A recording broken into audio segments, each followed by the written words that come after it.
What's up, Knicks fans? Welcome to another edition of Knicks Latest, your go-to podcast for everything New York Knicks related. Make sure you subscribe, like the video, drop a comment. I want to know what you think about today's victory against the San Antonio Spurs. A huge statement victory for our New York Knicks. Let's get into it. First, let's just do individuals, and then we'll talk grander scheme here. To me, Mitchell Robinson changed this game. I know Mikal Bridges is getting a lot of love today, and rightfully so. We'll talk about him in a moment. Mohamed Diawara, same thing. We'll talk about him in a moment. But this was an ugly game at the start for the Knicks, right? They got off to a really slow start, 19-7. We're struggling, and then Mitchell Robinson comes in, and like he does in so many games, changes the complexion of this basketball game and steps up on defense, starts blocking shots, starts guarding the rim, starts getting offensive rebounds. He only had 2, but they came early, and just totally changed the momentum of the game. This isn't the type of Mitchell Robinson game where you look at the box score and you realize the impact he had. A lot of games he has 6, 7, 8 offensive rebounds. A lot of games he might have 15 rebounds, 10 and 15 or something like that. Today was more of just a momentum shift, an energy shift that happened when Mitchell Robinson got into the game and the defense of the New York Knicks was able to step up. So to me, he's the unsung hero of today's victory that I don't really see a lot of people talking about, because the Knicks, after that slow start from pretty much, the back end of the first quarter on, they pretty much dominated this game. And you have heroes like Mikal Bridges, who hit 5 threes, who looked like the Mikal Bridges that we gave up 5 first-round draft picks for. He was fantastic, not just offensively hitting threes, but defensively as well, getting 5 steals, a lot of them leading to fast break dunks and easy basket for the Knicks. If he can play this way, the ceiling for this team is through the roof, right? We talk all the time about how this Knicks ceiling is so high, but their floor is lower than the typical contender that I'm comfortable with. And a lot of it really does lie on the shoulders of Mikal Bridges, of your OG Anunobys, and your Karl-Anthony Towns. If they're all playing together and playing well, the ceiling for this team is so high. I think they're the best team in the Eastern Conference when Mikal Bridges is playing like this. So it's nice to see him get into a rhythm shooting the basketball. And you can see with him scoring the basketball, he was more engaged defensively. He was jumping passing lanes. He was in the paint helping, stripping the basketball away. He was up playing pressure defense. It was just a fantastic game overall from Mikal Bridges. One of my favorite games from him of the year. Karl-Anthony Towns, another one. You look at the stat sheet. It's not going to be the most impressive Karl-Anthony Towns box score game, right? But his effort defensively was fantastic today, getting in front of Victor Wembanyama, making sure that nothing came easy. He even stole the ball from him one time. His effort on the offensive glass and defensive glass, even if he wasn't getting the rebound himself, tipping it or getting an extra possession somehow by somebody else getting an offensive rebound, he was fantastic today. He didn't force any bad shots. He had that offensive foul against Victor Wembanyama, which was pretty bad. And, he was in and out of foul trouble, but for the most part, really liked what we got from Karl-Anthony Towns today. And again, last weekend, he carried this team to a victory. They ran the offense through him, and I would like to see more of that going forward. They really didn't do too much of that today. He had Julian Champagnie on him in the post, and we're trying to run pick and rolls with Josh Hart or even with Cat. This is just have him post up. Give him the ball in the post. That is a mismatch. Cat can either take him down low, post him up, or if there's a double coming, then he kicks it out. There was one double earlier in the second half where they did double Karl-Anthony Towns and turn the ball over, so maybe there was some hesitation there. But overall, I do like how he played today, realizing that if you're not getting the basketball, if you're not getting your shot attempts, there are other ways to contribute to the game, and today was a perfect example of that. OG Anunoby was fantastic on Wemby today. He was good on offense. He hit threes when he was open.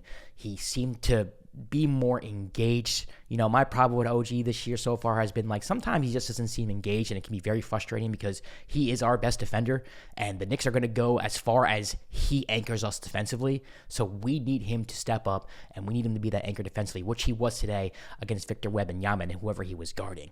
And the defense of Jose and Shamet coming off the bench did not lose a step.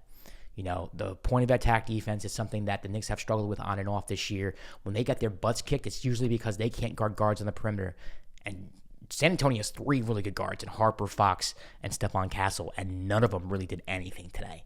And you got to give credit to, Mikal Bridges, Jose Alvarado, Landry Shamet, OG Anunoby, even Jalen, did a decent job today when he had to do a decent job. Overall, and this is the main point of the game, we'll get to right now, just a fantastic defensive performance from the New York Knicks. Now they are in the top 10 in defensive rating. After the Milwaukee game and now after the San Antonio Spurs game, they are becoming one of the better defensive teams in the league. And this is something that we've always expected from them because they have the personnel to do so. Part of the reason why we gave up 5 draft picks for Mikal Bridges was so that he can play the defensive game he played today. It's not all just hitting threes and running offense. It's the fact that we can put you on somebody and you can shut them down. You can get over a pick and roll. You can play help defense and get 5 steals in a game. OG Anunoby, same thing. I saw some people saying on Twitter, how come OG Anunoby's not in consideration for Defensive Player of the Year? And the reason is because he's been inconsistent on the defensive end of the year, ball all year. Well, for some parts of the year. More parts than we are more accustomed to. But when he plays like he did today, yeah, he's fantastic. Rotations were perfect. They intercepted a lot of passes. They were in a lot of passing lanes. Like I said, Karl-Anthony Towns did a really good job, keeping everybody in front of him, not being a cone on defense. The point of attack defense was fantastic. They closed out. They rotated. They got defensive rebounds. They closed possessions. It was a defensive masterclass from the Knicks. Honestly, my favorite defensive game from the Knicks all year. When you think about point of attack defense, rotating when you get beat, keeping your man in front of you so you don't get beat, steals, defensive rebounds, block shots, all that was on display today from the New York Knicks. And it's the vision that we've seen from this team, that we wanted to see from this team. Now they just got to do it again and again, be consistent with it. A lot of times you talk about the Knicks' inconsistencies, but at the end of the day, they're still 17 games above 500, right? It's just frustrating because they could be 25. It could be better. And a lot of it starts on the defensive end. Hopefully they can continue that on Tuesday in Toronto. Now, last but not least, got to give credit to Mohamed Diawara. There's some discussion right now going on between, should he get minutes over Josh Hart and whatnot. And I think for me personally, the discussion that needs to happen is we just got to find him minutes somewhere. It doesn't have to be Josh's minutes. I understand wanting to maybe start him or put him in lineups instead of Josh Hart because now he can spread the floor and shoot the three. But you saw today, the Spurs gave Diawara the same treatment they gave Josh Hart, which is simply, we're going to let you shoot the basketball. And he let it fly. He shot 14 jump shots in 15 minutes, which is absolutely insane. And to me, I think Josh should follow suit. Now, Josh couldn't hit anything today. He hit a big three in the second half, but for the most part, could not hit anything today.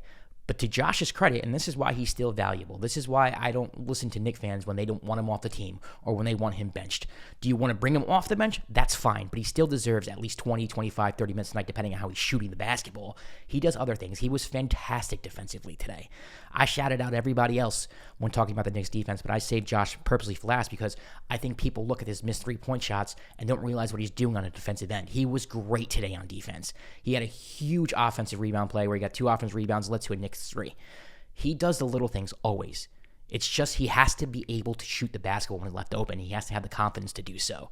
And someone like Mohamed Diawara can do that. He can do that, and he can play defense. And I do think that maybe Mike Brown should look into maybe a platoon between the two, and whoever's playing the better out of the two should get the minutes. I am very comfortable with Josh Hart on the basketball court. I understand it. But I also understand that there are nights where he just doesn't have it offensively, and it pretty much wrecks the whole Knicks offense. On nights like that, Mohamed Diawara stepping up the way that he has this year has allowed Mike Brown to go to him and play him. We don't have to force Josh Hart minutes this year. We don't. If he gives us 30, great, because when Josh is on and he's hitting threes and he's getting offensive rebounds and he's leading the break and he's playing defense, he's one of the most fun players to watch in the league, and he deserves 30 minutes. But if he's shooting 0 for 5 from 3, he's turning the ball over, we got Mohamed Diawara. And that's what tonight showed me. I know he showed promise all year.